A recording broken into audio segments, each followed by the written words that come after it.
Hello and happy what is left of Sunday, March 19th. This is a Sci-Fi Center overnighter. This is a little bit earlier than I'm used to doing them because I got done what I was doing earlier and I still had enough energy left to run my mouth. So instead of torturing my geeks on the East Coast of the country that would have to wait till like 1, 2 o'clock in the morning sometimes to see me get going, I thought I would kind of like make life easier for you, especially going into Monday, especially since some of you probably hung over from St. Patrick's Day, even though it was 2 days away. Whenever St. Patrick's Day happens on a Friday, people get hammered for the entire weekend. So I am here basically to have an open conversation with anyone out there that wants to have one right now. So, like I said, having a geek conversation is cathartic for me. So let's go ahead and Susan the chat room and say hi to them and just get this thing going. Hello, how are you doing? Ray, you and me are 24-hour people. You and me must keep the same hours. I know we're both on the West Coast, but man, whenever I'm up, you're up. That's kind of cool. All right. Yes. If you could, we're on the Point Extra now, so go ahead and like this stream, and if you have a chance, go over to YouTube.com / at the Sci-Fi Center and like the page there. Subscribe if you haven't already subscribed. We are broadcasting on both channels right now, so share the love. How you doing, Alastair?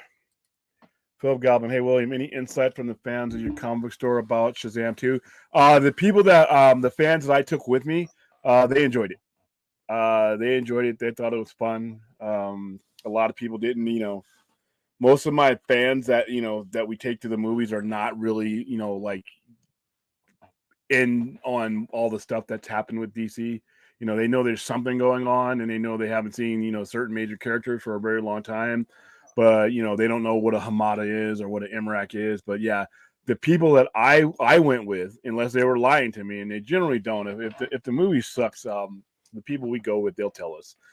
They enjoyed themselves, had a lot of fun. So, but then again, like I said, a lot of the people who went to go see Black Adam with us enjoyed Black Adams, and if you look at the audience scores for Black Adam, they are still quite high.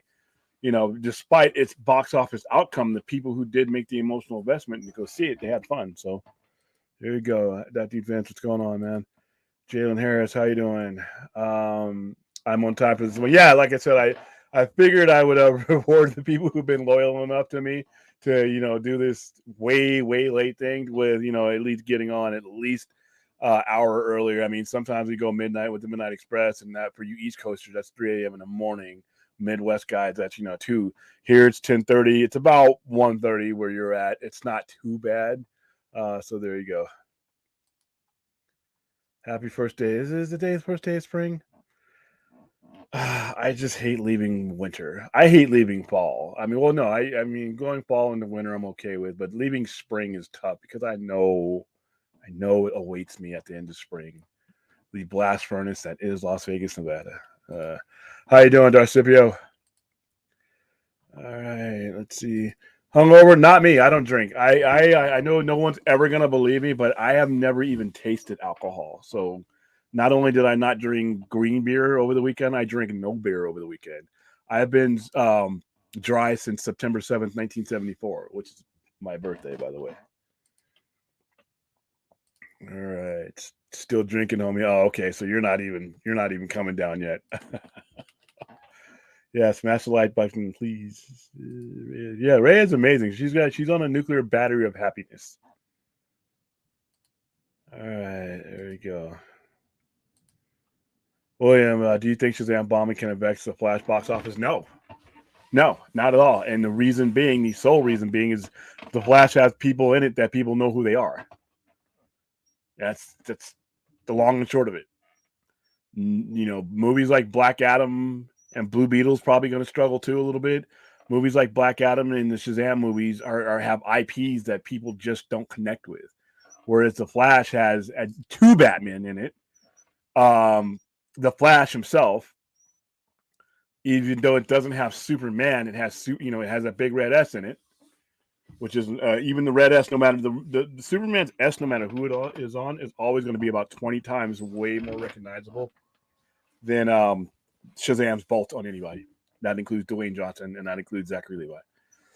I had fun with Black Adam, and I love the Shazam movies. And I'm looking at the box office for the Shazam movies, and they're not, once again, every time somebody tells you that just make a good movie, and every time I tell them that's sort of horseshit because just making a good movie is about a quarter of your success.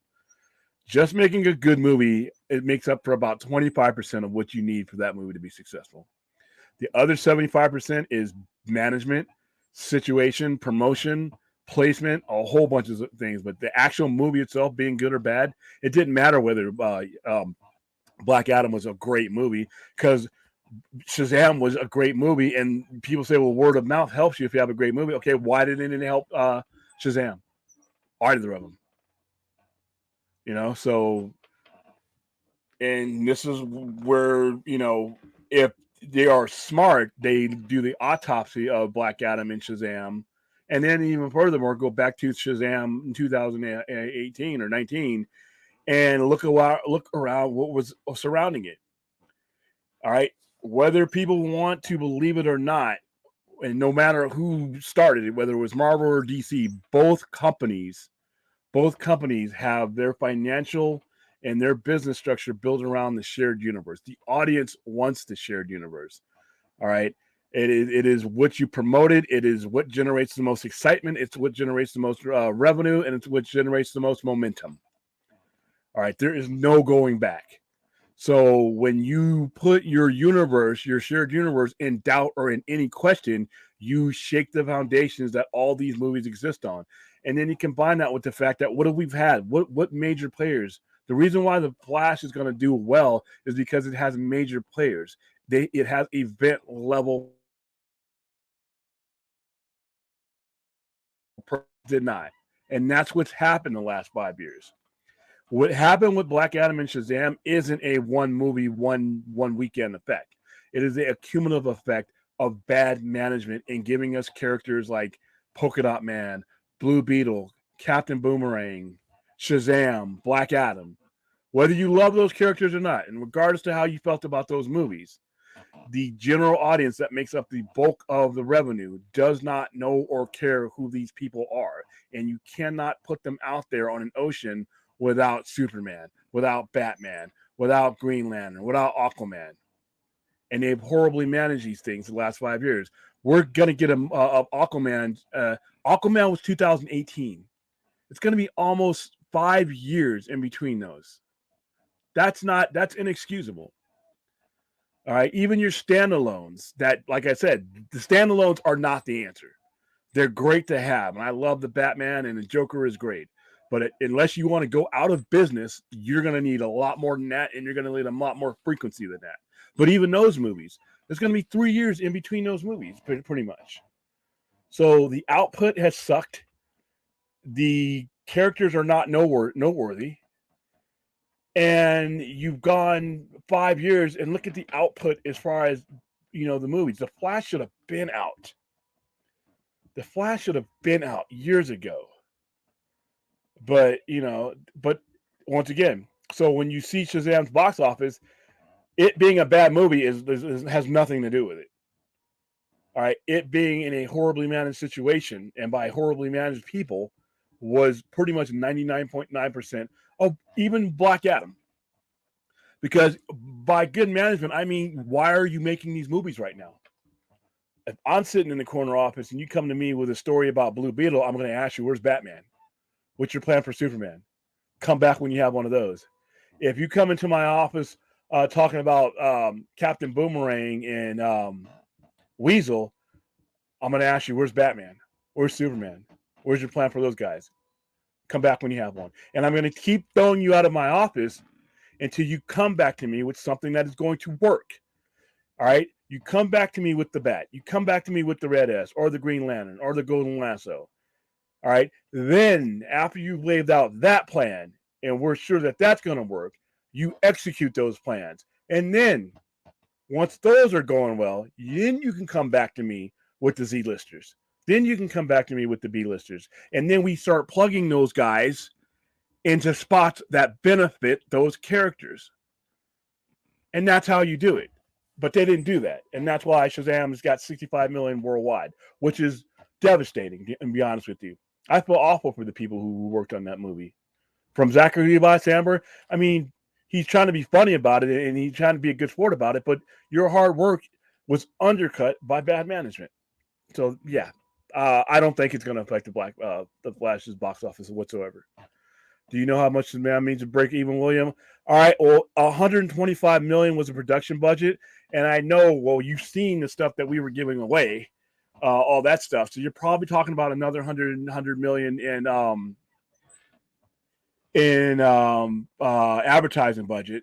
And then you got to realize that the outright cash does not go all the way back to the theater, to the studios. The theater gets a huge cut of that, and then that money, most movies are made on borrowed money. Borrowed money accrues interest. So not only do they have to, the people who finance that movie need to get their top dollar back, they also have to get their interest, to make their profit. So you're probably talking about, to make Shazam profitable, you're probably talking about maybe 400 million. If you include the production budget, if you include the advertising budget, which I'm guessing, like I said, with the stuff, we got high quality stuff, man. We got phone chargers and stuff, man. We got good stuff, t-shirts and stuff. And we got a lot of stuff. And then they did do commercials on it. So anywhere between 75 to 100 million. So that you're at 200 million right there. And then the fact that out of the dollar that you do make, you're giving up interest and everything else. So I'm guessing maybe about, it probably has to break. No, forget about 400, 375 to break even. That's my guess. But like I said, my numbers could be way off because I don't know the exact budget. I don't know the exact production budget. They could have spent far less, and it just looks good. I don't know how much they spent on commercials, because remember, they can put their commercials on a lot of the Turner networks that they already own. So I'm going to guess 375. Problem with DC has no structure and it's all over the place. That is 100% correct. I'm doing a good buddy of mine to spend the weekend with me, and went back home yesterday. Did you guys go see Shazam? I doubt Guns DCU will be any better since Snyder first cast are gone. Well, Guns DCU is going to struggle simple because we're starting over. Whenever you start over, it takes time for people to have your product grow on them. That was the same thing with Cavill, and that same thing. They're not going to come out of the door embracing your brand new thing. It just doesn't happen that way. And I think it's going to be a little bit harder for Gunn, simply because not only is he coming out and starting his own thing, Henry Cavill's still around.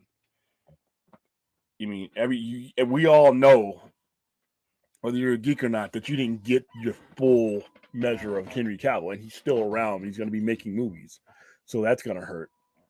And then some of the stuff he's doing is quite obscure. I mean, your Batman's going to be successful because, like I said, Batman period is going to get you at least 400 million. So if your expectations are low, you'll be fine. But I think he's got an uphill battle. I continue to say that it's a 40% odds right now. And so far, I haven't seen anything that would increase those. The only thing I can see that will increase those in the near future would be how these remaining movies are handled and what is the aftermath of The Flash as far as how it affects their plans. So there you go. Fourth, how you doing? 12:30 a.m. here in St. Louis. So yeah, you're 2 hours different. So yeah, see, I didn't torture you and put you 1 o'clock in the morning. Yeah, spring in Vegas lasts what, 8 hours? Then you get to start flipping on the air and having your power bill add 1 digit to it. So much fun. This is a result of bad management. Yeah, very bad management. And like I said, even though those people are gone, the new management didn't do the greatest job coming out of the door either. They're better than their predecessors, but the entire hire of James Gunn, not that I'm against the hire of James Gunn, but how it happened and how this was so thrown together and how this was pushed out has been horrible and disorganized. So I'm still planning on moving to Vegas next year. Yeah, just move after September. Even though you're eventually going to get burned anyway, it's just, yeah. Have fun. How you doing, Jordan? My bad, Bells. My bad for Bell stream. I didn't know I was still on when I was driving. If that was the reason you left. Okay, I guess Bell Rev had a stream. How you doing, Anthony? Can people get married in your store, William? Yeah, I've actually had that happen 3 times. I've actually had people get married in my store 3 times. I've had a lot of stuff happen in my store. I've had a funeral reception in our store, not with the body, but it was a celebration of life. You know, for one of our, I have a cast that is part of the store for my Rocky Horror Picture Show, and one of the sweetest people in the world, one of our cast members passed away on Halloween, like about 7 years ago, and it was sudden, and she was like family to us, and they needed a place. I mean, to gather, and they asked me if I could use my place because she felt at home there, and I said absolutely. And so I've had weddings there, I've had parties there, I've had funeral receptions there. So yeah, people can get married provided they have the right people there. You still got to get the licenses, and the person has to be accredited and all that stuff. But yeah, we've done it before. You looking to get married here? Let me know. I can arrange it. We can do cosplay weddings too. Question: why wasn't there any heavy promotion for Shazam? Because the original perception of the movies that they were handing over was that they were someone else's movies, and once Safran and Gunn took over and basically laid out their plans, the perception on top of that was that they weren't going to make a lot of money on these movies anyway, because they were considered to be basically roads to nowhere. But the biggest reason is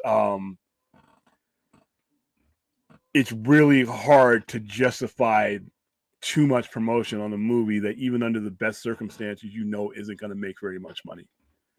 Even if you take away the merger, if you take away what Gunn is doing, you take away all that stuff, it's Shazam.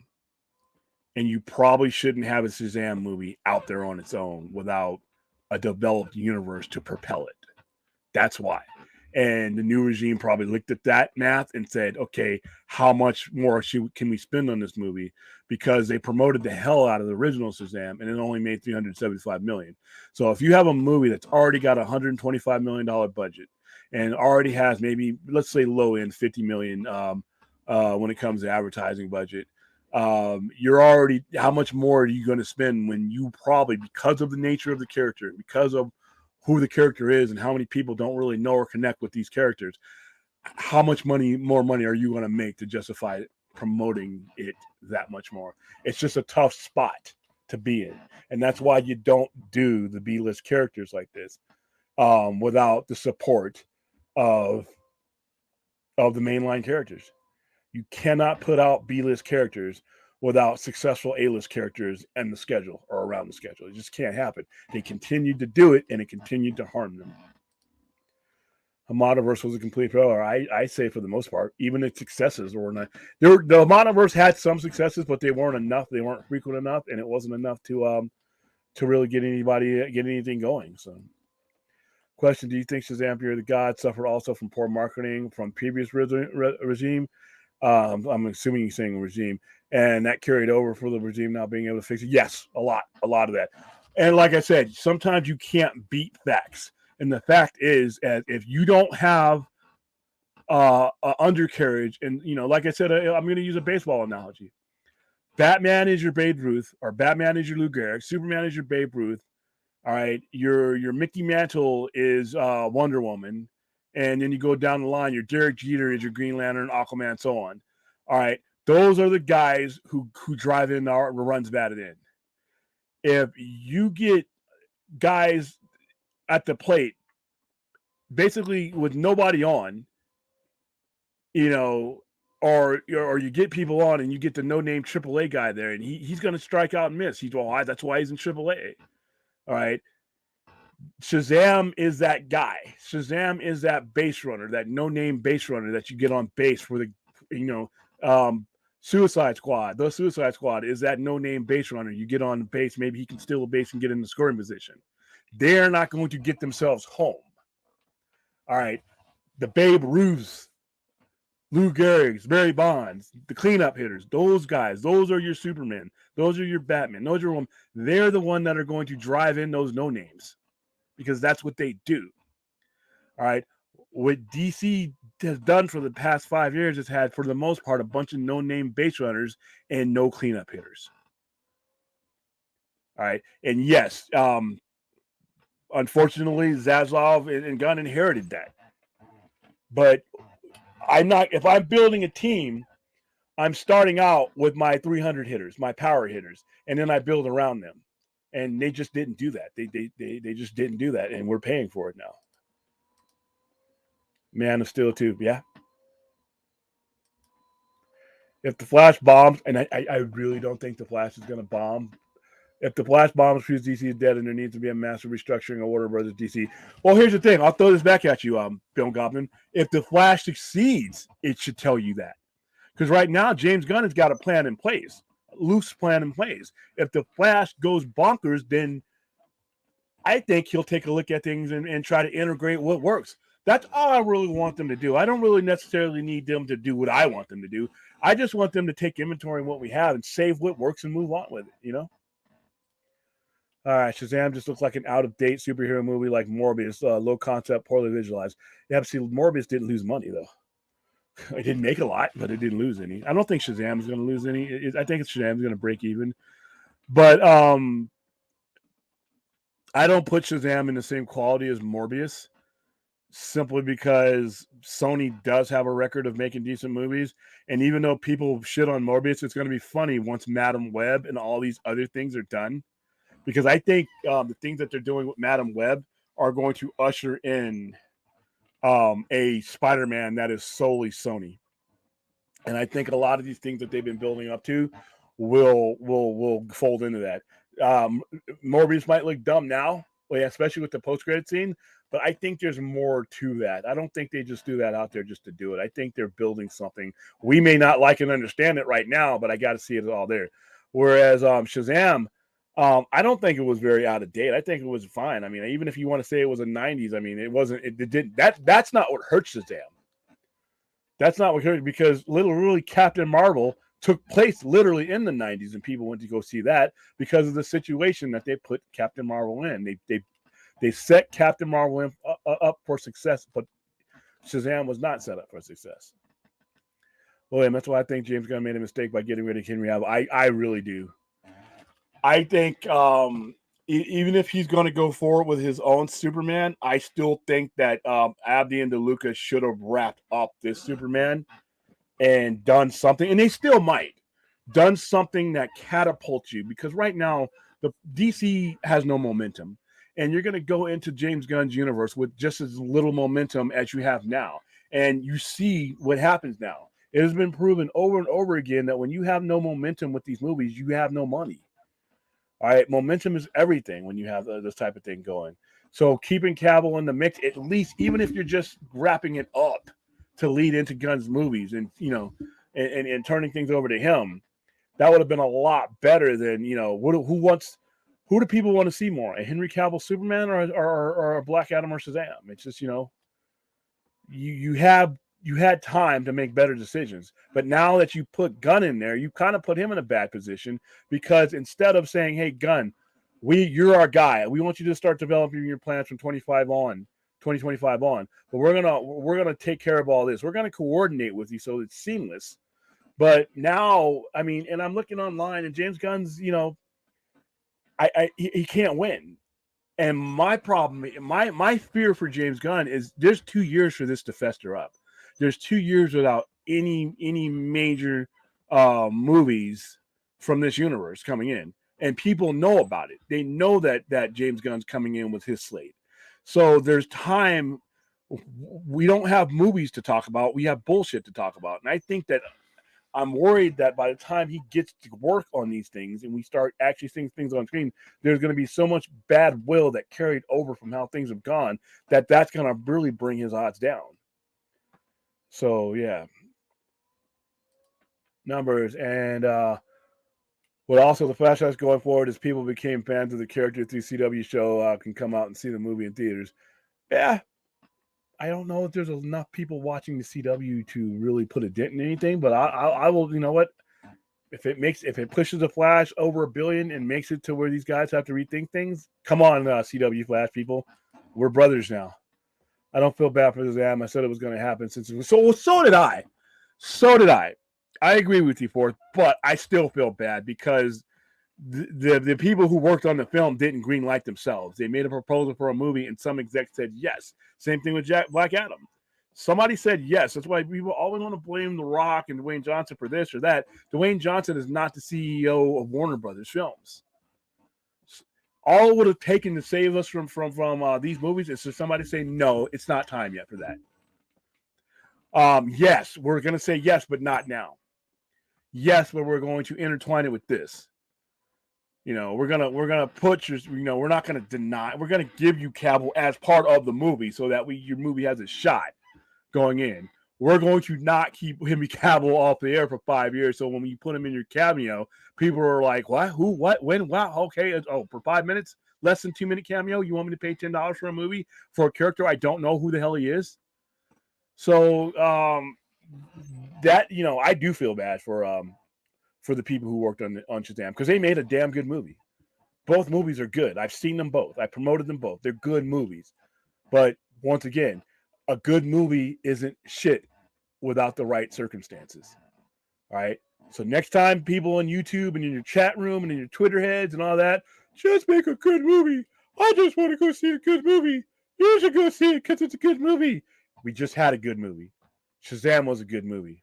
All right. And I can do a whole stream of good movies that didn't do well or what they were supposed to do because of crappy circumstances that the studios or the management situation put them in. So good, just making a good movie, 25% of your overall journey. But you better stick that other 75% or you're going to end up with a $65 million worldwide box office for a movie that deserves a lot more. JR Server, so overall thoughts on Zach's Full Circle post and everything he said on Snyder Con. I did not get a chance to watch everything. I am the most key thing I took away from it is tickets go until Friday. And I'm going to try. I have a major event on the 29th, so I cannot be there. I have a major event here in Vegas. So what I'm going to try to do is, especially with only 214 seats, I'm pretty sure that's going to sell out. I think there's like 600 seats or something like that in the IMAX theater that he's doing it in. So I'm going to try, when tickets go on sale, I'm going to try to buy tickets for those. And I do want to go down there for at least one day. I won't have to worry about a hotel because it starts at 1 p.m. They're going to play Zack Snyder's Justice League. And I want to see that on a big screen with like-minded people. And as soon as I get there, I'm going to see if I can hang out with all of, Vodka Stream people and the Ponation Lounge and anybody, who's able to make it down there from the coast. Maybe get some stuff signed, and then I'm going to take a late night flight back here to Vegas. That's my plan for right now. But I heard them. They had two ASSB people on there, and I heard they talked about how the inner workings go, where the money goes, and some of the things. We've done stuff for ASAP on our show. We've had people on the show to talk about it. People from the organization to talk about it. I want to do a fundraiser myself. Be honest with you. Because I'm never a part of these fundraisers, and they're cool that everybody's doing them. I got two charities that I really mean. One of them is AFSP. Can't talk. The other one, I want to find a charity, and I'm going to look it up after I'm done here.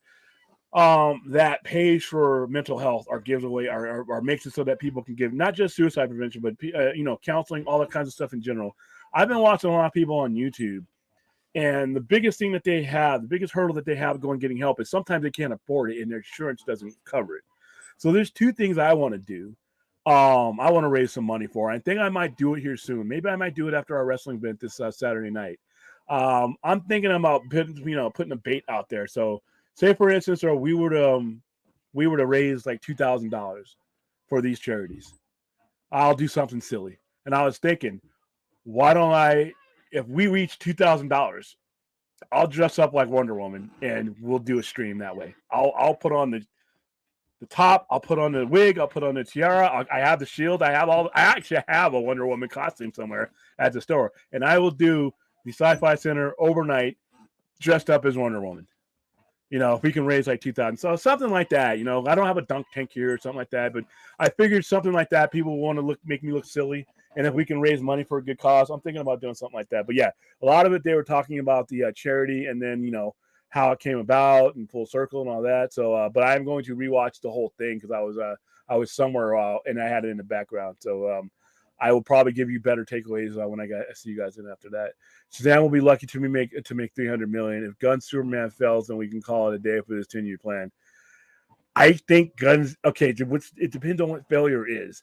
If they're thinking about 700 million to up, then I think the failure is imminent because I don't think this movie, brand new, out of the chute, given the atmosphere that we're in, given the neglect that these IPs have had, and I don't think it's his fault if it doesn't make that money. I just think or other than his decision to go forward with this new Superman, I think it's just gonna take a few years for people to embrace that Superman. And you might not have a big box office. So it depends on what failure is. Like I always say, I hope David Zaslav has had an honest conversation with the president, the chairman of the board, and the stockholders, and let them know this isn't instant pot pie. We're going to have to let this cook for a while, and you may have some box office results that you're not okay with at first, but we'll get there. If they haven't had that conversation, then yeah, the 10-year plan, like I said, it's a 4-year contract with a team option. All right, Gunn made a huge mistake on not using Cavill. He left money on the table. Yeah, and I really want to see what was cut out of Shazam: Fury of the Gods because I guess he was supposed to be in it. William, I'm expecting my Shazam T-shirt and poster, etc., etc. You know what? I said maybe, Scipio. Maybe. They should have just canceled Shazam. Well, they canceled Batgirl because it looked like a horrible movie that didn't fit their brand. And they watched Shazam, and if you watch Shazam, I watched Shazam, and I didn't think it was a horrible movie. And so, but if you watch Shazam's end credits, I just got a feeling that we're going to see Shazam again. We may not see a Shazam movie again, but I think we're going to see Shazam again. I agree. It saved $100 million in marketing. Well, the $100 million in marketing that they had, and that's why you didn't see any increased stuff, was already probably earmarked in the old regime. Generally, you set aside that money when you set the date for the movie. There's no way Gal's coming back. Something's not right when she's not talking about Shazam on her social media. I don't know if that means. I mean, she didn't do a lot of Wonder Woman 84 either, but I would set Gal at 50-50. I wouldn't be surprised if I never saw her again, but I wouldn't be surprised if I saw her again. So, why are sites saying Zack is seizing Justice League 2 and none of that happened? I don't know. A lot of these sites are just taking crumbs and information and then just going full rocket fuel with them. That's why that stream that they did was so important because you're getting it from them. You're getting it from them as they may need to hear it with Zack on there. So right now, if it's not coming from the Nerd Queens or Zack Snyder himself, I would just dismiss it, All right, question that said, yep. Q, to fix the horrible rollout so far with James Gunn, how much money do the first 3 movies have to make, specifically Batman, Superman, and Supergirl? I don't know, dude. I don't think, regardless of the rollout, it's going to be fan acceptance and general audience acceptance. They could roll out Superman Legacy as hard as they want to. If the general audience still has their clutches on Christopher Reeve or hasn't gotten over Cavill yet, it's not going to matter. They're not going to go see that movie immediately. Now, they will see it. They will eventually buy it on digital. They will eventually buy it on physical media, and they will watch it on streaming. But right now, right at the door, your box office is going to suffer because here we go again with the brand new Superman, the third one in like 15 years, if you consider Brandon Routh. And then not only that, you have a very popular Superman or a popular enough Superman that's still out there making movies that was in his prime that could have played it. So a lot of people are just going to wait. They're going to wait. This movie's going to do well on digital. I don't know if it'll do well. As far as Batman goes, Batman's a little bit cooler. It also figures what the premise of the Batman is because we've never had a Batman with kids and family and all that. It's just never, to me, been appealing to have. Like, even though nerds always say, I want to see Robin, finally, I want to see these Bat characters. Once again, the general audience is going to a Batman movie to see Batman. That's why you're not going to see a Batman. You're most likely not going to see a Batman Beyond because you're talking about a Batman that is not Bruce Wayne. That is a non-starter. You're not even turning the key on that engine. All right, William. So, William, what do you think is the second greatest movie of all time after Howard the Duck?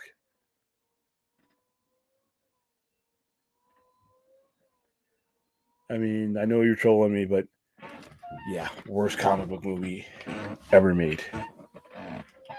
Worst comic book movie ever made. Question: How much rebuilding for MCUs do you think will be regained if they fully reboot with the X-Men and Fantastic Four? I don't think they're going to do that. They're probably going to do like they did at the end of the Secret Wars that was in the comics, which is, holy cow, what's that term? Selective realignment. They're going to keep the things that they want to go forward with, and they're going to add things that they want going to go forward with those things. They're basically going to do what people can't seem to understand, what James Gunn is probably going to do. When he's going to use the Flash and things going forward to keep the things that he thinks can work with his universe while he's building his new universe, which is the same exact thing that Marvel's going to do. They're going to add these characters, they're going to add these mutants, they're going to add these villains and things to there alongside the things that they have that work. They're not going to ditch completely what works. They're going to keep things that work. You'll just have a Marvel Universe Plus, because within that universe, you'll have the FF, you'll have X-Men, you'll have all the associated characters that could have existed or probably existed in other Earths that are going to get bound to this one. So it's going to be a little confusing, but I think they'll be all right. Shazam is not a big hero anymore. He's not. I mean, like I said, if you look at the long history of DC Comics, Shazam actually didn't get used in the DC Comics until 1973. And I know that's 50 years ago, but DC's been around almost 90 years, guys. So you figure from 1938 to 1973, they weren't using Shazam. Was created in 1941. All right. And because Fawcett got sued by DC because it was used, they was viewed as it was a copy of Superman, which was bullshit. They would not have won that lawsuit today. They couldn't use, they didn't use Shazam for decades. And then DC finally bought it from Fawcett, and that's how you guys started getting him used. All right, 19 years ago today, Eternal Sunshine of the Spotless Mind was released in theaters, which makes me feel old. I love that movie. That is Kate Winslet's best performance. She should have won the Oscar for that. $1 Million Baby and Hilary Swank won the Oscar for that, which I like Hilary Swank, but that performance wasn't better than Clementine in Eternal Sunshine of the Spotless Mind. I love that movie. I saw that movie as I was going on deployment, as I got into deployment. That is Jim Carrey's best movie.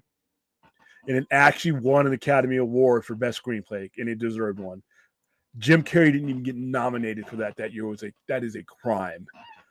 But Eternal Sunshine of the Spotless Mind is one of my favorite movies ever. I love everything about that movie. I love the story about that movie. I love the fact that I'm rooting. These people were making me sick because you got people sitting in the audience. You got people across the world that would, all they have is from people that they've lost is their memories, whether it be from a breakup or death. All they have is their memories, of these people. And here you have these two nitwits that are they're using this machine to erase their memories. I spent half the movie rooting against them. I'm like, you people are dummies. And then the other half, after they realized, especially Jim Carrey's character realized that even though his relationship went bad, and the movie is about having memories erased of a bad relationship so that you can be happy again. He finally comes to the admission that even though he broke up with her and that they're not together anymore, that the memories that they did have were worth keeping. And then you start rooting for him because he starts fighting to keep these memories. He starts hiding the memories in the spots in his mind. So this was a great movie. So yeah, and I can feel old about it, but at the same time, numbers, I feel good about that movie. I feel good for ever seeing that movie. Not every superhero is the same. That's true. And DC has a lot of different superheroes. Now, what is the same about the main things though is like you still have your notoriety ones, but you can have different types of superheroes. But what allows you to showcase those diverse superheroes is your mainline superheroes. Like you're not going to do well with the obscure different superhero unless you're generating the revenue with the Trinity to even justify making that movie or even casting that person. I think Affleck made a smart choice not directing. Cavill may have dodged a bullet. Who knows? Who? Oh, hello. Question: How much rebuilding do you think? Okay, so I answered that question. How you doing, Larry? Sony's made the best Spider-Man movies. So and from what I'm hearing, and every time I take a look at the development of Madam Web, that's a movie I want to see. So they're not completely idiots. They've made the best Spider-Man movies. They've made Spider-Man 2 is an all-time great. Into the Spider-Verse is my favorite overall Spider-Man movie. Spider-Man, Tobey Maguire. I mean, they've made the best ones. So yeah, you can love No Way Home and the Home series all you want. And they're fun, but as far as having success with Spider-Man, and to be honest with you, the Amazing Spider-Man was fine, and Amazing Spider-Man 2 wasn't as great. But if it weren't for the deal that they had made with Marvel, you would have gotten the Amazing Spider-Man 3. So they know enough. All right, I was asking because my girlfriend bought us "I Love You" and I know rings and bought it up to her about getting married in Vegas. Oh, cool, dude. Hey, let's do a Star Trek wedding. Yeah, we'll do it right at the store. Oh, yeah, but yeah, if you want to get married at my shop, I'd love to have you there. Get a minister and everything. Had to leave that stream, gave me a headache. Question: one movie between Marvel and DC the last 20 years, based on their production budget, didn't really break even, where it was a total box office bomb and a possible tax write-off, both DC and MCU. Well, I don't know about a tax write-off, but I know we were just discussing last night. The Suicide Squad lost 121 million. So you write that off. What did Birds of Prey do? Because I know Birds of Prey didn't do well at all.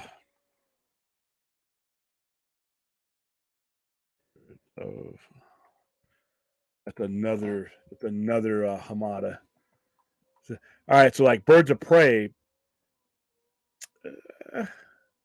Birds of Prey, yeah, they made that movie for 100 million, but it only made 205 million. So, and I know they spent a lot to market that movie because I got pictures of all this stuff. We got hammers and masks and everything. I mean, so a lot of it is going to be, I would say the Suicide Squad, but then there's other movies we don't know what the financials are. With Marvel, Ant-Man and the Wasp is probably going to be the closest thing I can give you to Marvel, maybe Eternals, but I don't know. They none of them really did bad enough to be considered a write-off. Oh, I didn't mean Shazam looks like out of date, like it takes place in 9. That looks like the superhero movies we've got to move. Yeah, but to me personally, I think that's part of its appeal. Like I said, I just think you just add that movie to a schedule full of mainline heroes, and I think that movie does well. Let's see. Everybody's saying hi to each other still. Blue Beetle might end up looking more like Shazam too. Yeah, and Blue Beetle, I guess what helps Blue Beetle is the budget is super low because it was meant to be for HBO Max. So whatever they make on that, if they maybe, I don't think they're going to lose money on Blue Beetle, and who knows, it might be a surprise hit because it's, demographic wise, but I don't expect much out of it. Question: how well do you think Transformer Rise will be? I don't know. I gave up on the Transformers franchise years ago, so I don't know what did the last Transformers movie do? I mean, Transformers movie. I'm gonna move my thing up here. Oops. Film series. Let's see. All right, so the last one. Wow, they've had too many. New Generation, Rise of the Beast. What's the budget for Rise of the Beast? I don't know the budget for budget's 200 million for Rise of the Beast. That's ugh. So what was that question? I think it'll do well enough. I'm just not big into the franchise. What was the last one? Well, Bumblebee was the last one. Bumblebee did okay, but Bumblebee wasn't separated. So Transformers: The Last Night was the last one. The last actual full-on Transformers movie. They do okay. Budget of 260 million for that movie. But it pulled in 605 million. Age of Extinction. Oh, Age of Extinction. Wow, it did $1 billion. Dude, that movie sucked. Transformers: Dark of the Moon. Transformers: Dark of the Moon did $1 billion. So the last one, 863 million for Revenge of the Fallen, and then Transformers itself, the original one, did 709 million. So they do generally good at the box office. I mean, the last one being the weakest one at about 600 million, but I've heard a lot of excitement about Beast Wars. I'm not down for it. I didn't like Beast Wars when I was collecting the toys and the comics when I was a kid. So, but I think it'll, based on what I've seen, I think it'll do well.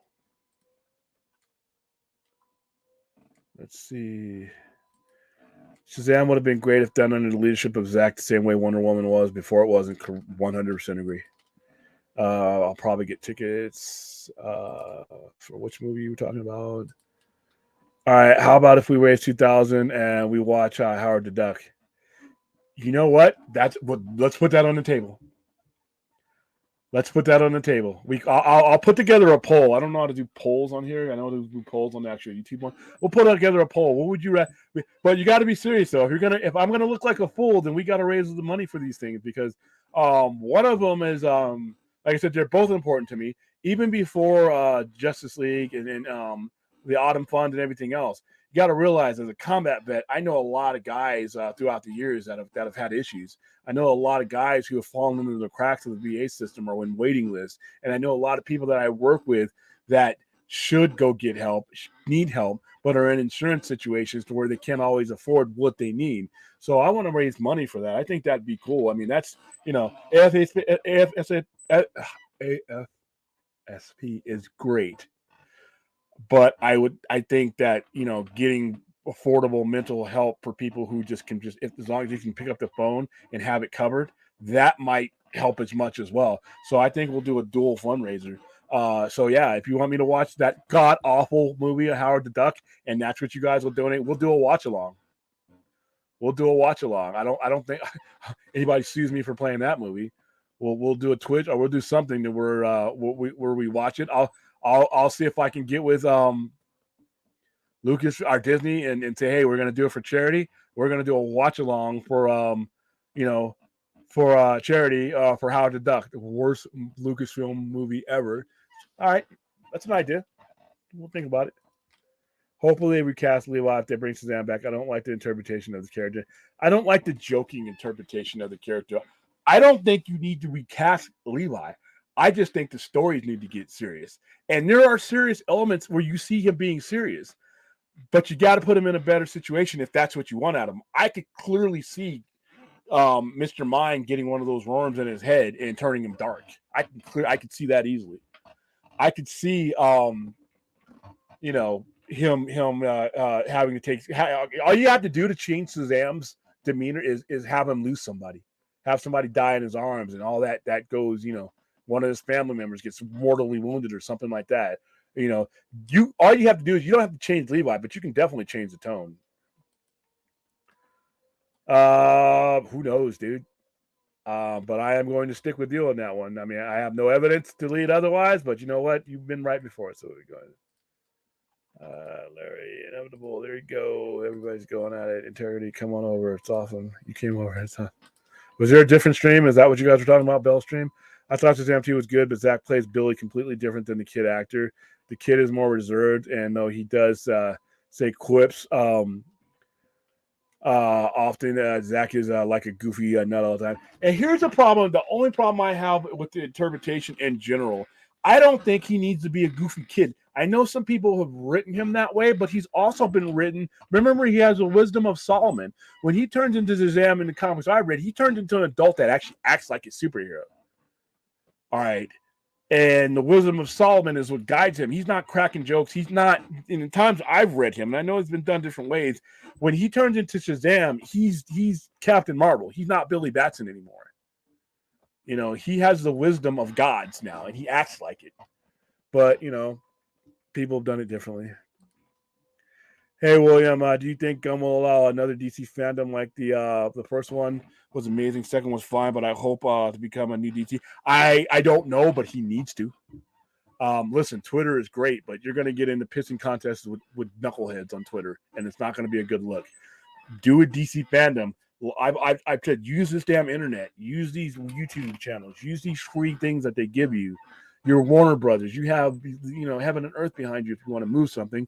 I say get not only do we do the fandoms, but what I was saying over and over again, he needs to be on YouTube every Wednesday with Jim Lee and all the major people to bind these universes together and shoot down rumors and dumb shit and put out the facts. Every Wednesday, new comic book day, we need to hear from DC. But DC fandom, I think we should be doing.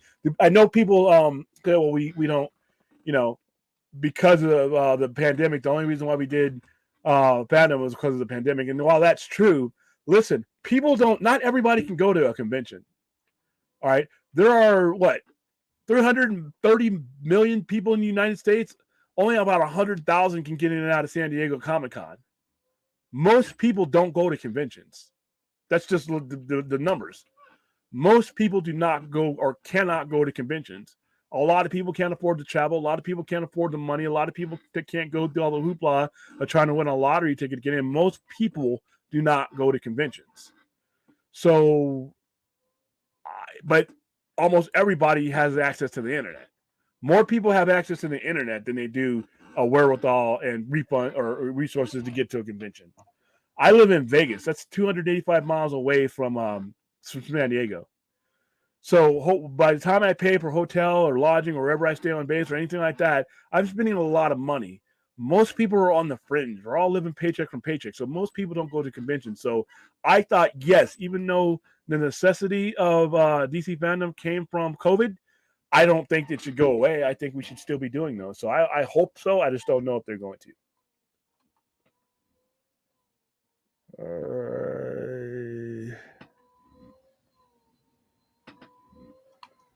Let's see. Question. So what worked for Thor, Love and Thunder? Doctor Strange, Multiverse of Madness, and Black Panther that Marvel can use. Then select the realignment that you're talking about. Well, all those movies made $700 million more. So even though I think the Thor movies are trash, I wasn't the biggest fan of Doctor Strange, Multiverse of Madness, and the second Black Panther to me just it missed the mark a little bit, but it wasn't a horrible movie. But there's a lot you could do, depending on what fight you want to keep. You could bring back a different captain. You could bring back a Captain America. You could be, you could. Nothing really happened much in Love and Thunder, but the multiverse. Doctor Strange is going into the multiverse. Remember what he did in the end credit scenes. And as far as realignment goes, going forward with a new Black Panther from another universe, or bringing in the Fantastic Four. And if you don't want to give him an origin story, you can say the Fantastic Four have always existed in these other universes, but now that we've merged them, the Fantastic Four always exists in ours. You see what I mean? If you have a bunch of different timelines and you begin merging them at some point, whether it be in the past or present, whereas the Fantastic Four existed in a world where there's no other superheroes, right? That's their universe. They're the only superheroes in the universe. And then you have Earth 616 or Earth 6999 or whatever the hell it is. And you basically rupture both of those universes. And when you merge them like this, all right, so we take a point. Here's the point where we merge everything before the present that we know now. Our present is up here, but where the convergence happens is down here. So if the convergence happens down here and the blending of these universes happens, our current universe as we see it changes to reflect what has merged with that universe. Like I said, I'll go back to Tasha Yar from yesterday's Enterprise. Tasha Yar died in season 2 of Star Trek Next Generation. But because something happened 20 years prior that changed the timeline, the events that caused her to die never happened. So she ended up being in our present. And that's what James Gunn can do with just about any character he wants to.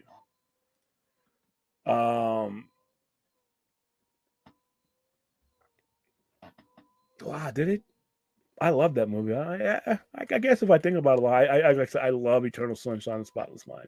I think if Eternal Sunshine of the Spotless Mind was released in the last 2 years, it would have won. It would have done just as well as Everything Everywhere All at Once. Question: were you a big fan of the Truman Show? No. Or did you find the movie was a little bit overrated and not one of I wasn't a big fan of Jim Carrey at all because a lot of the movies that he was in, which is not for me. I did see the Truman Show and I thought it was overrated. I thought he was better in Man on the Moon. I think Man on the Moon out is my second favorite Jim Carrey movie if I have one. Oh no. She's good in Revolutionary Road. She's great in Eternal Sunshine. But that's just all about opinion.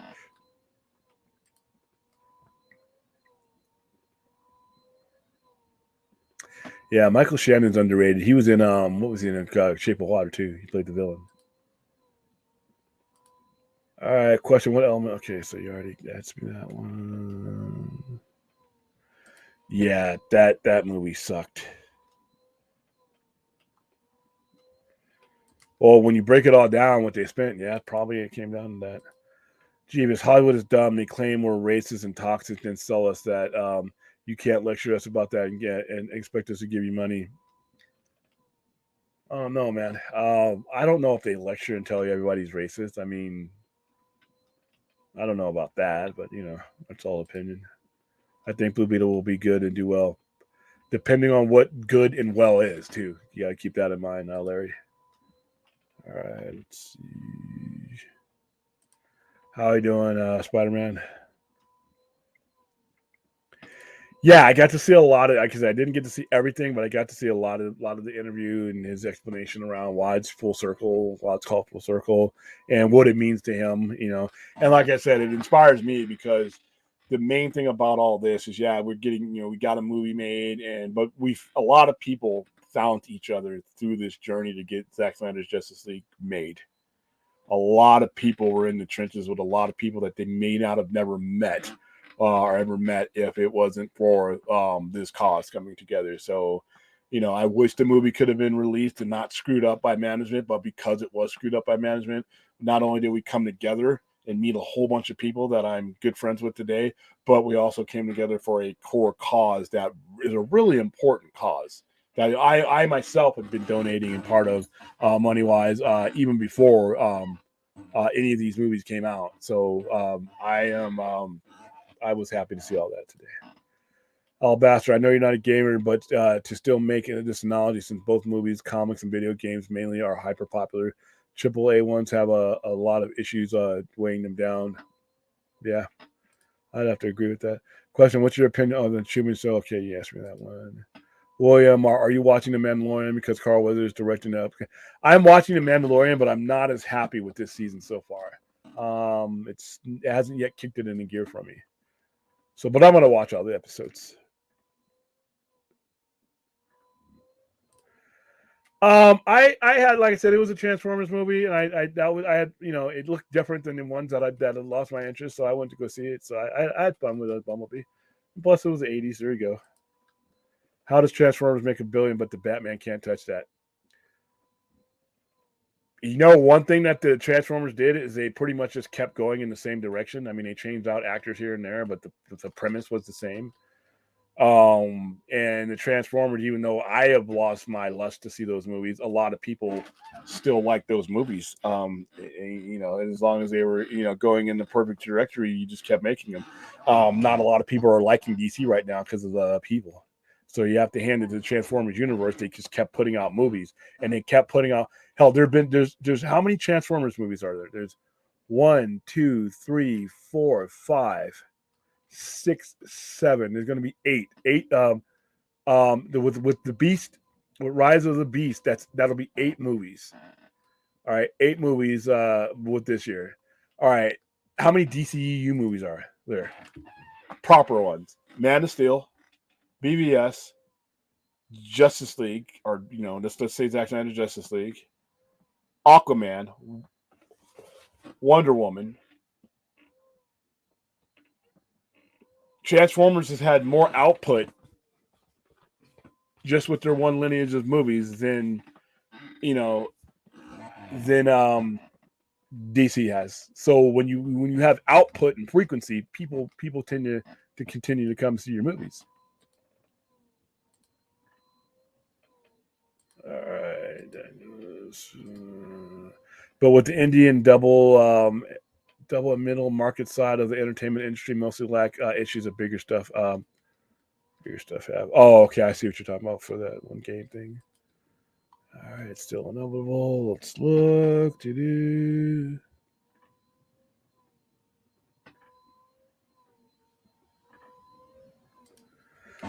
Yeah, man, and here's the thing, so we'll donate to AFSP at the same, that they're at the one end of the spectrum to where they're about to do something horrible. Whereas let's get them here too. Let's get them before things get bad. A lot of times you get to that point, the guys who commit suicide and gals who commit suicide get to that point because they didn't have anybody to talk to. They didn't have anybody to relate to.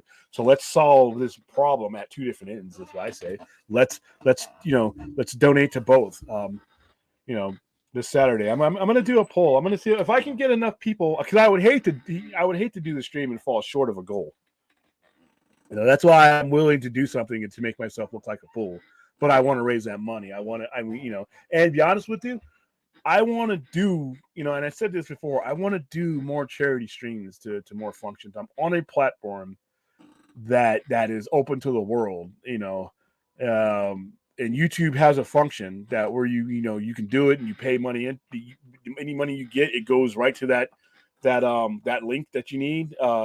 Also, we have the link that goes right to the Autumn Fund, so we can do it that way too, so people know that their money is going to the right place. I think I should be using my platform to do things like that a lot more than I have. And I want to start doing at least a fundraiser a month. It doesn't always have to be AFSAP. It could be frequently, or it could be mental health. But we have other things. We have all kinds of medical issues. I mean, we've got all kinds of stuff that we can help a lot with. So. All right, here we go. Howard the Duck. I remember Howard the Duck. It was so bad. I even remember the part where Howard and that girl in the movie were about to hit it. I was like, good, holy sweet baby Jesus, what the hell? I was so uncomfortable. Yes! Leah Thompson was going to bang a duck. Picture that. All right? Put that in your dreams. And there was a topless duck in there with woman boobs.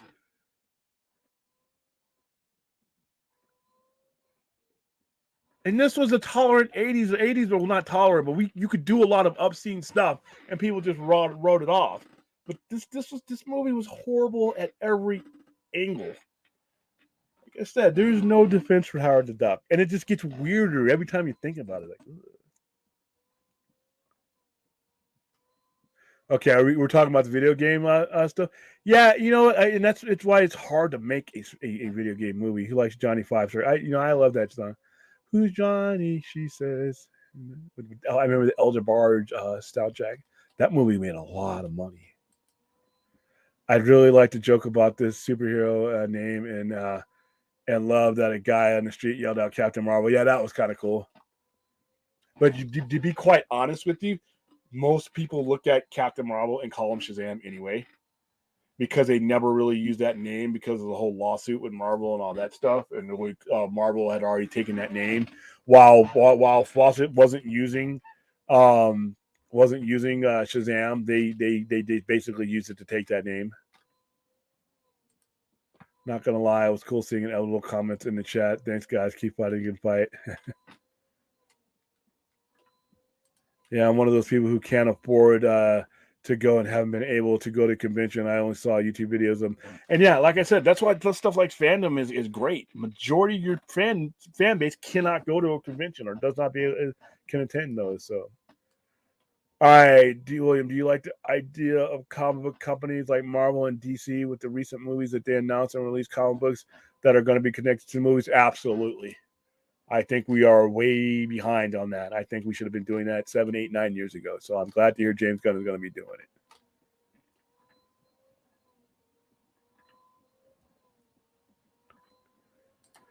Yeah, like I said, and it is in my best interest to get to these conventions, but to meet people and all that. But it's just like, plus I work, and it's really hard to get away. So do a fandom, I'm there. I can watch it right in the store.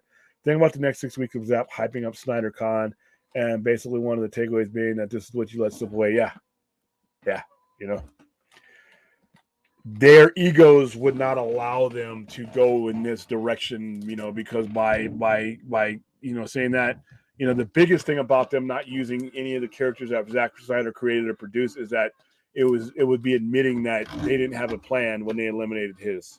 And to me, that's their biggest sin. You can blame Hamada, Emmerich, and Tishihara, and Jeff Johns, all these other guys. You can blame them for everything else. The one cardinal sin that they committed was they unplugged a plan A with no plan to plug in. And the Army is one of the first things you learn when you're mapping out things. All right, if you don't have a good plan B, you don't mess with plan A, and that's what they did. They had nothing to fill the gap and fill the void of the thing that they were pulling. Had they done that, us hardcore people would still be pissed off, but the fuel of the general audience would have been like, oh, okay, that's cool. In order for them to have not failed the last 5 years, they would have had to blown us away with whatever they replaced Zach stuff with. They didn't. You know, they not only did they not replace it with that quality of stuff, they didn't even produce enough stuff to even keep us engaged.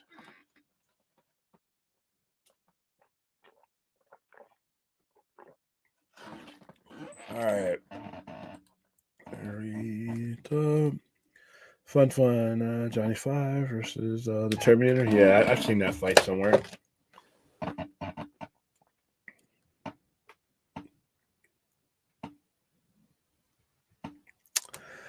Yeah, I am. A lot of it, you know, like I might get it done here sooner than later as I get more time. Even though, like I said, he may end up, you know, depending on what James Gunn does as far as like how he merges the universe and what he goes forth with. I would love to have more information about what's inside of his head for the future of this universe before I did it.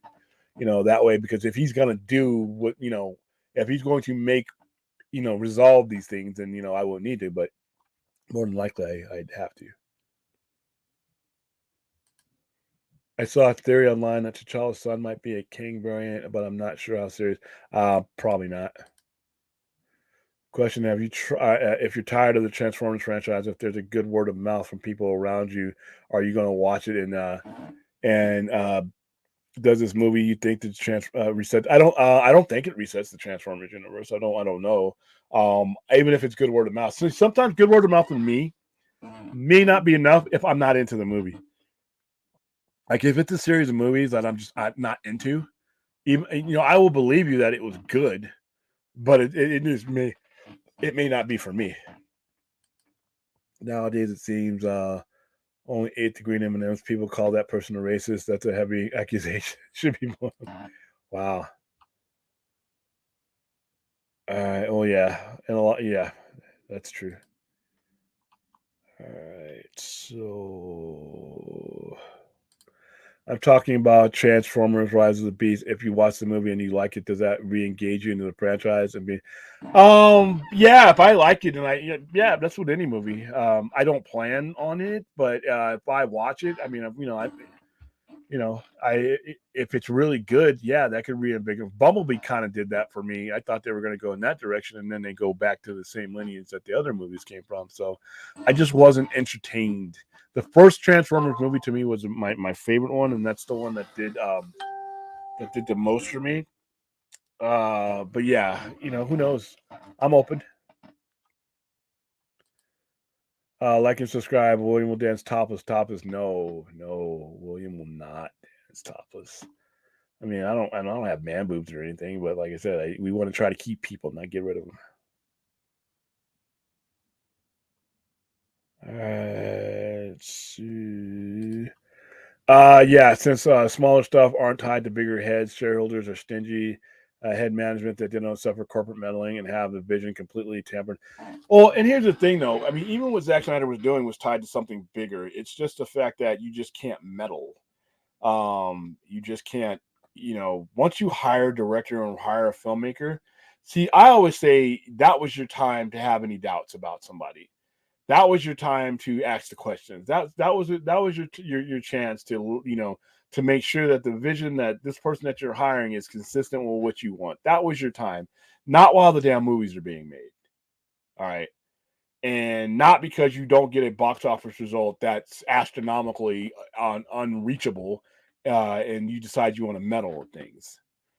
So the reasoning why Warner Brothers management got involved and screwed things up was never a valid one. They should have been paying attention to their own product instead of trying to look at the Marvel Ferrari. You ended up crashing your car into a ditch, looking at someone else's stuff. Because I know the Callisto Protocol, Warhammer 40K, and Overwatch suffer from the same issues that I mentioned. That's why and the stuff doesn't suffer from them. Yeah, and the followings too. They hold true to the followings, I guess. Congrats on Creed 3, which has made $224 million worldwide, nearly 3 times its $75 million budget. Yeah. No practical effects though, too. So no CGI, I don't think. Question: as a history buff, William, in terms of military history specifically, what is one war or one moment that you would like to see depicted in a movie? So most of my historical points of reference have already been in movies. Moments.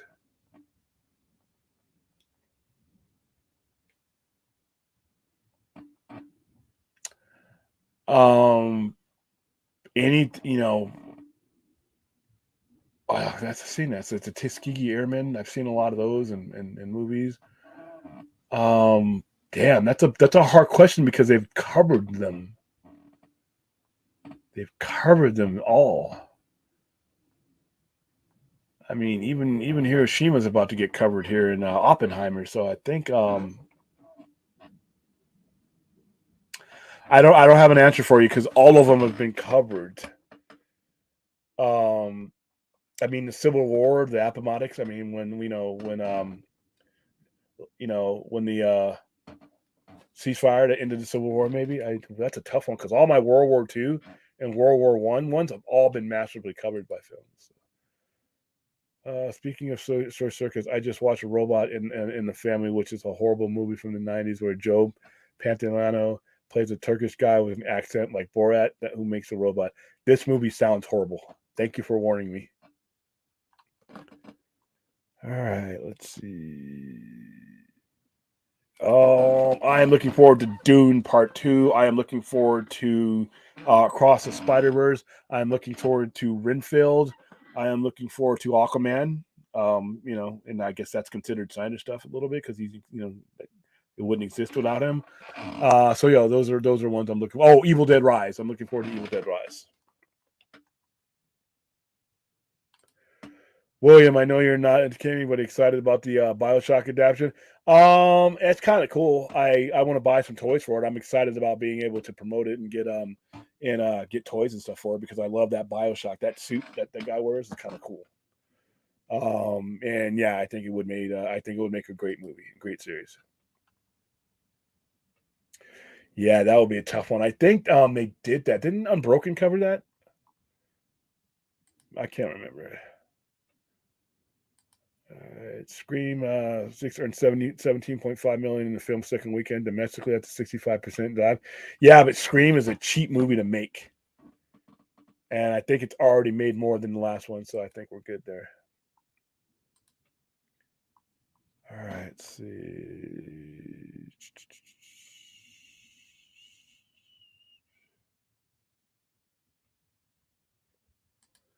War movie that needs to be made is the Ukrainians telling the warship to go fuck themselves. Them promoting that ship to a submarine. Yeah, that was funny. They did. That was a Moskva. That was their flagship too.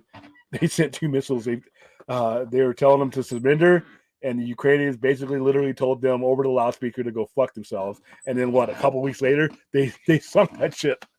That's hilarious. The Ukrainians are tough, man. I want a Ukrainian war movie told from like an old grandma Ukrainian point of view because those women are vicious. You'll see that clip where the The old Ukrainian lady is walking up to the Russian soldier and saying, "Here, put these sunflower seeds in your pocket. That way, when you die here, something good will come from your body." I'm like, "Wow, you're vicious." And you see, they're holding their own. Russia's closing in on 200,000 deaths, which I still can. That is staggering. We grew up fearing the Russians, and they can't even take Ukraine. Yeah, it's with our weapons, but shit, it's still with them fighting. 200,000 people killed or injured. They're running out of ammo too. So I wonder if Evil Dead Rise will be part of the same universe as 2013 Evil Dead film, or will it be its own universe? I do not know. All I know is I want to see it. So.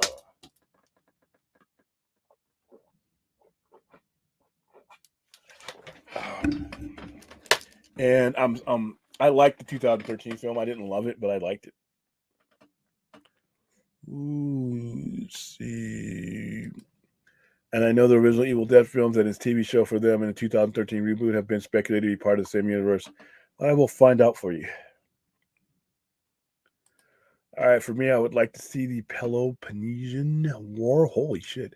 And the one moment I would like to see depicted in the movie is where Walter Cronkite comes back from Vietnam saying, at best, it's a stalemate. Oh, you're talking about when I remember that. I remember that.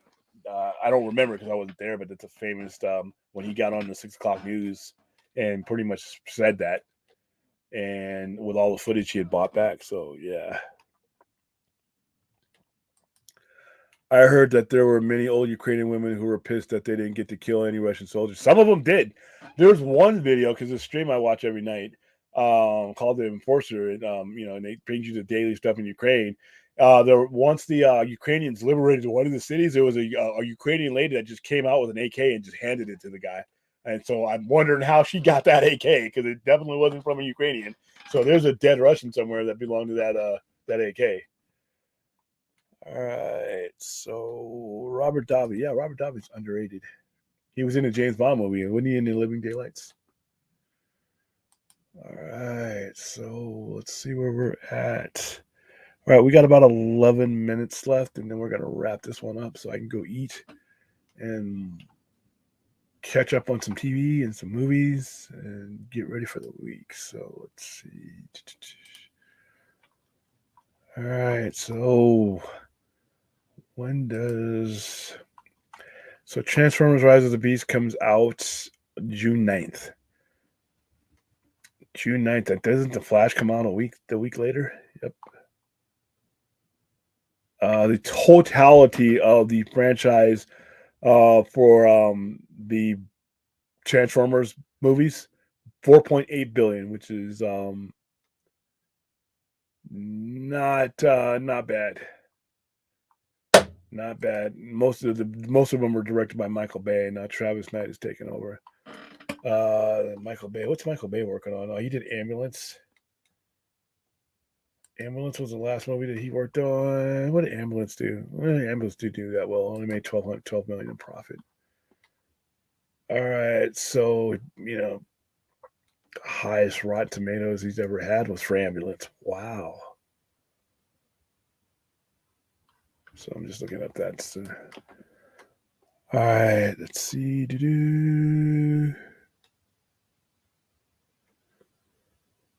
All right, who is the most underrated action movie star from the '80s that nobody talks about because because he never gets overshadowed by Michael Biehn. Michael Biehn and Bill Paxton. Both of them were in Terminator and Alien movies. He Reese and was a major part, and Hicks was a major part in Aliens. So Michael Biehn and Bill Paxton. Bill Paxton was in Terminator. He's the one who got killed in Terminator. Was one of the first ones, and then he's an Alien. So I would say those guys as far as underrated action heroes because they got overshadowed by people.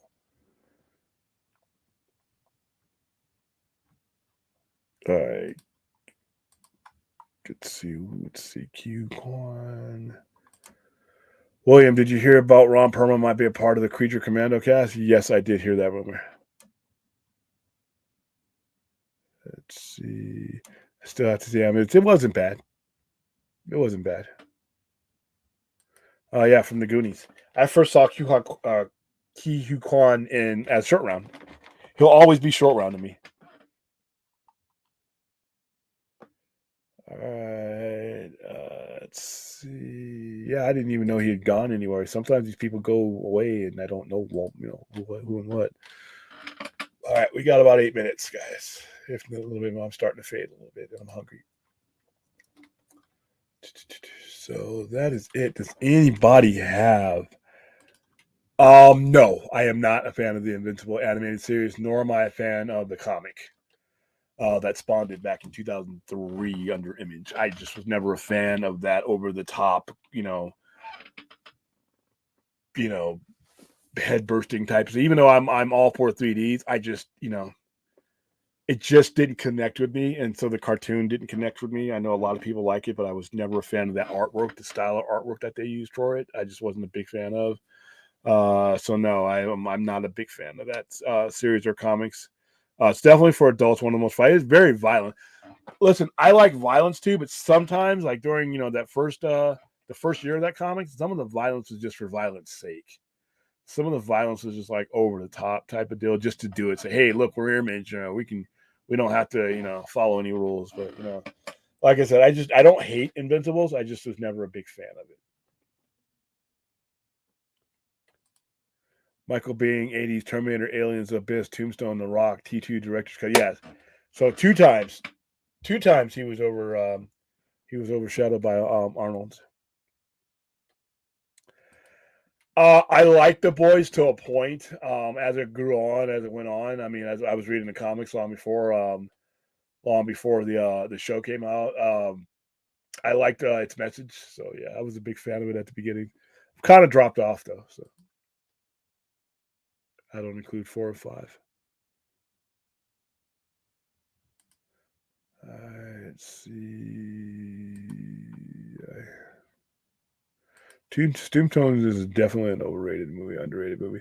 All right, guys, we are at 11:54, and I think I'm going to wrap it up there. So, most of you guys, for the most part, are on the East Coast, with a few exceptions, I think, on the West Coast and Mid Coast. So you are already in March 20th, and that's about it. I think we've covered. We've been covering a lot of our topics lately, so it's gonna be to the point to where I'm gonna run out of stuff to talk about if there's no news coming out. I mean, it's been sort of a slow. I mean, we had this accident thing, but I didn't want to talk on that until I had a chance to watch the whole thing and get all the information out of it.